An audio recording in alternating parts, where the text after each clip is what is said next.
Malakapo Nasnyo'y tingdon jong'e Wala siya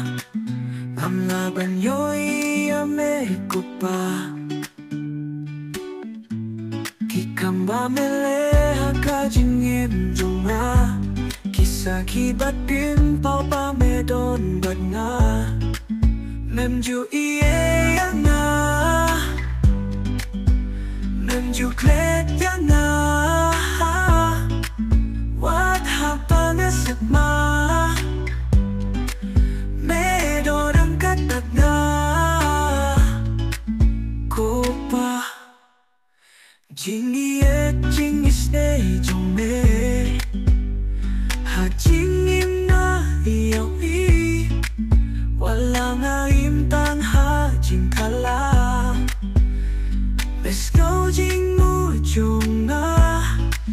Memju iye yang na Memju klet yang na Wat hapa nasip ma Medon ang katat na Ko pa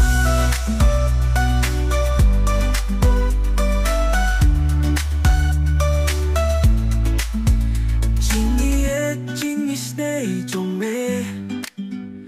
Ha jing im na iyaw i Wala nga imtan ha jing kala Mes ngau jing mu jong na Memju iye yang na